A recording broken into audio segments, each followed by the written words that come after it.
आदिवासी पर भद्दी टिप्पणी करने वाले लोग जस के तस अपना खाना परोसने में लगे हुए हैं। झारखंड है, यहाँ पर मैं गुजरात की बात करके झूठा सपना दिखा करके आप वोट नहीं मांग सकते हैं। और आज हम अगर वोट मांगेंगे तो अपने काम पे वोट मांगेंगे, और ये लोग अगर वोट मांगेंगे अपने झूठी कहानियों पर ये लोग वोट मांगेंगे।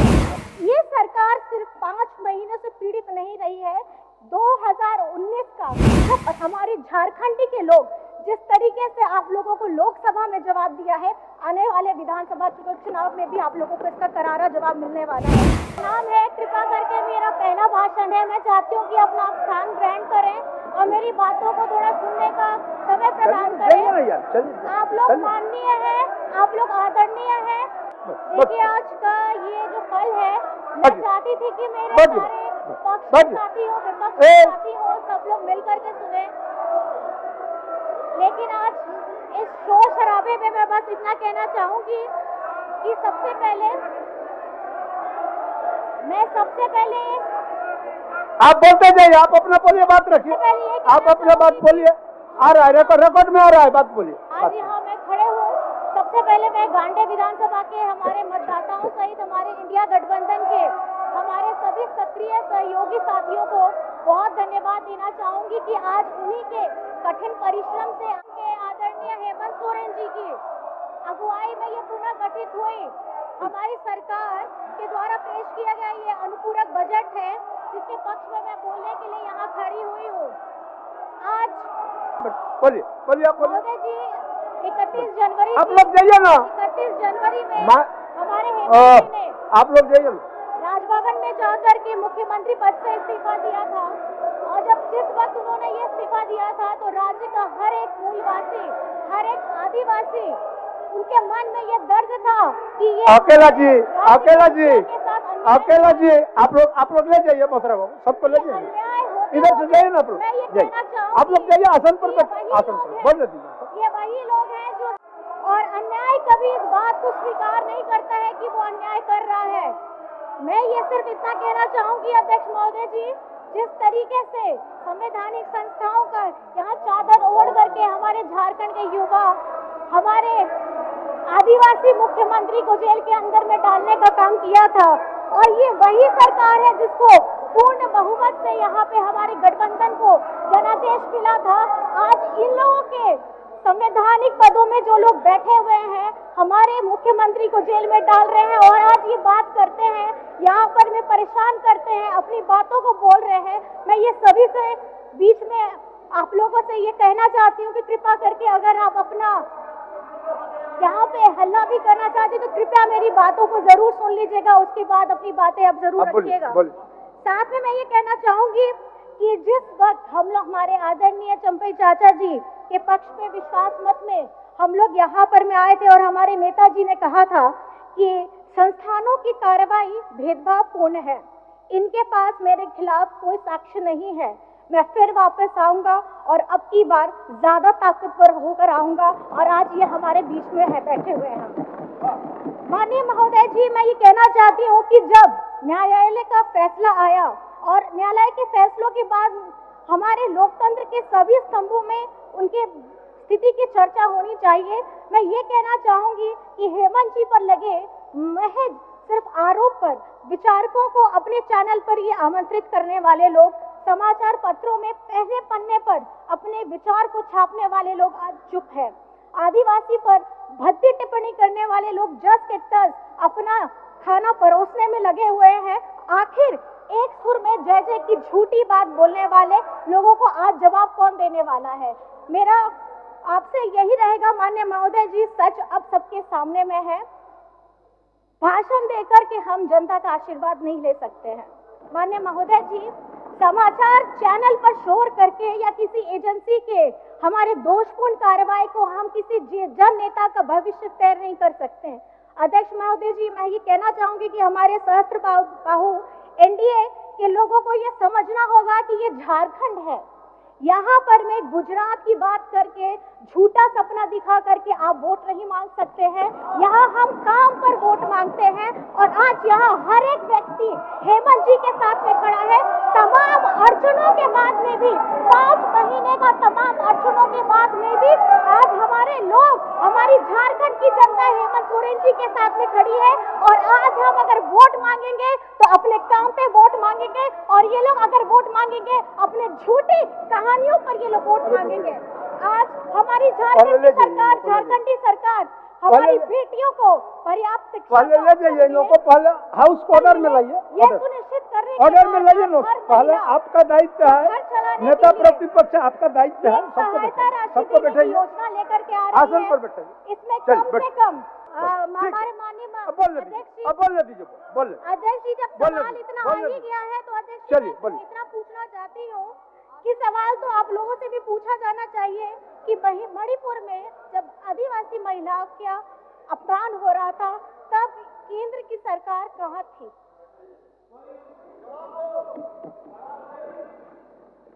जब हमारे मध्य प्रदेश में हमारे आदिवासी दलित भाई को प्रताड़ित किया जा रहा था तब केंद्र सरकार कहाँ थी?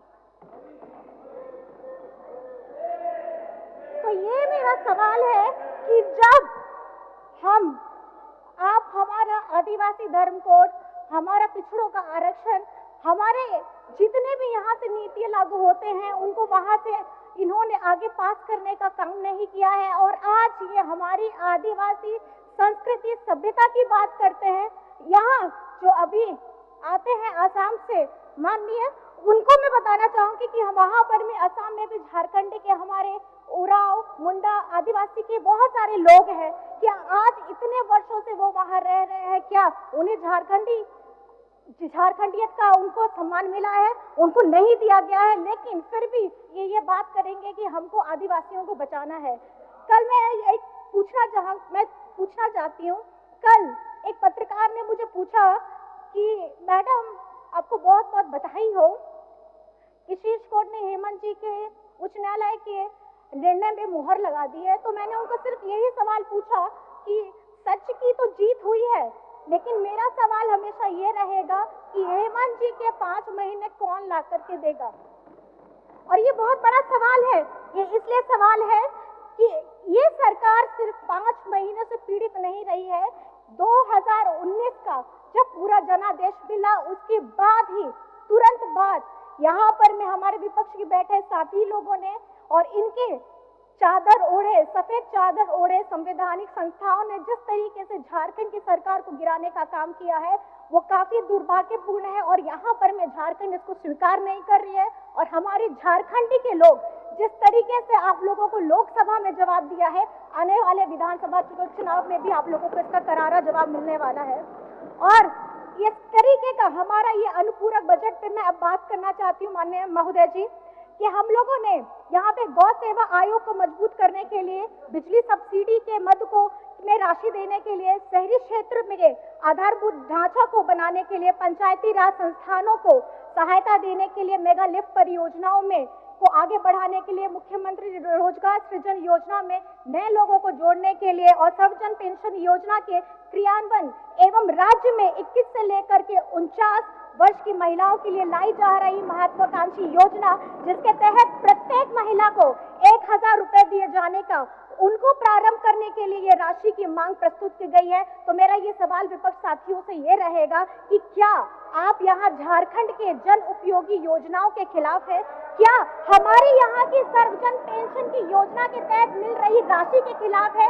या क्या आप झारखंड मुख्यमंत्री मैया सम्मान योजना के खिलाफ है?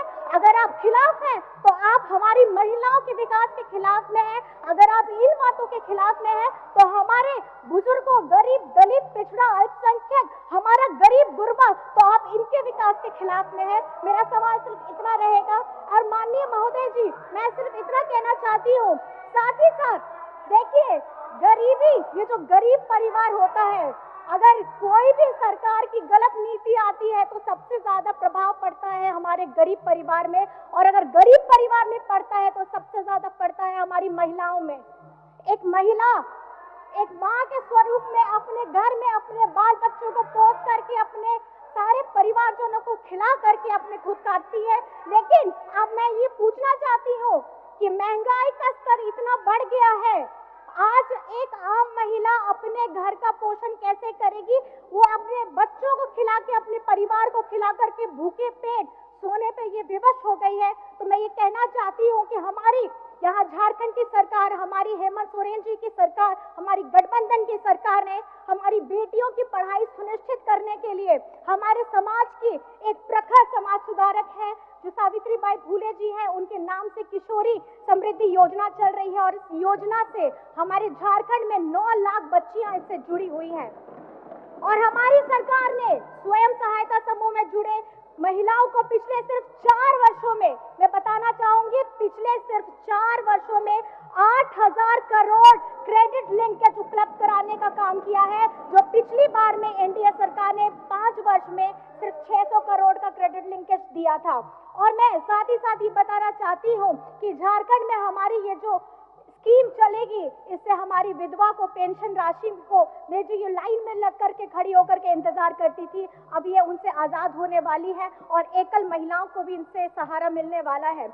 महोदय जी, मैं ये कहना चाहती हूँ कि आज हमारी सरकार ने जो घोषणा किया है 21 वर्ष से, आप ये समझ नहीं सकते कि जनप्रतिनिधि के तौर पे आज हम यहाँ कुछ महिलाएं हैं, लेकिन साथ ही साथ मैं आपको बोलना चाहती हूँ कि हमारे समाज को अगर बढ़ाने का, समेट के चलने का अगर काम करती हैं तो हमारी पोषण शिक्षित दीदी भी है, हमारी आंगनबाड़ी की सेविका सहायिका भी है, हमारी रसोइया दीदी भी है, नर्स भी है, सैया भी है। ये सारी महिलाएं मिल करके अपना घर को छोड़ करके हमारे समाज में अपना योगदान दे रही है। मैं ये चाहती हूँ कि ये जो हमारा योजना आने वाला है, झारखंड मुख्यमंत्री हमारी मैया सम्मान योजना, इससे सारी महिलाओं को बहुत फायदा मिले और एक उल्लास है, इन बातों को सुन करके एक उल्लास है कि किस तरीके से ये झारखंडी सरकार महिलाओं को मजबूत करने का आगे कदम बढ़ा रही है।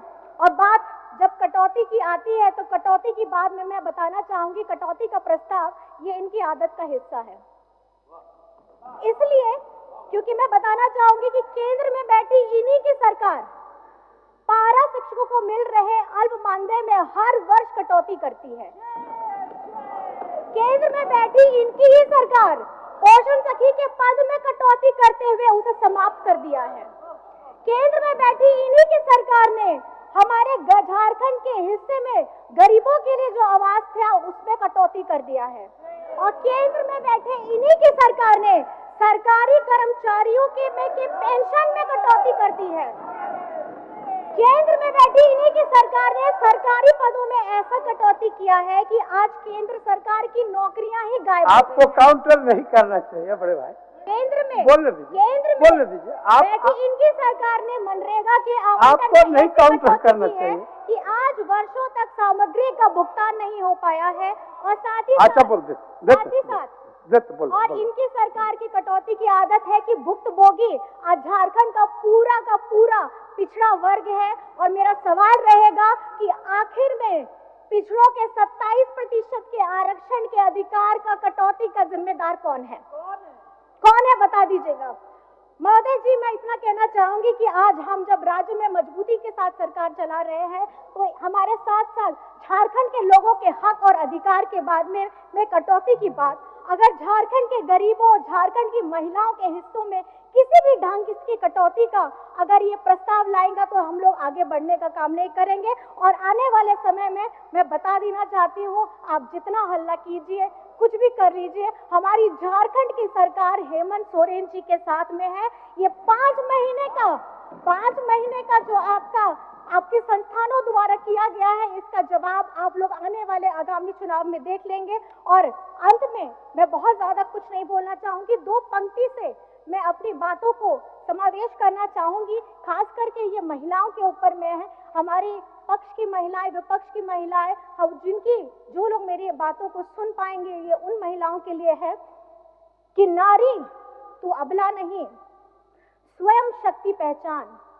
नारी तू अबला नहीं, स्वयं शक्ति पहचान, अपने हक को लड़ स्वयं, करा अपनी ताकत का जयगान, करा अपनी ताकत का जयगान। करा अपनी ताकत का जयगान। अनुपूरक बजट को मेरा पुरजोर समर्थन है और आप सभी को मेरी तरफ से जोहार। पक्ष और विपक्ष के सभी सदस्यों को मेरी तरफ से बहुत बहुत धन्यवाद है।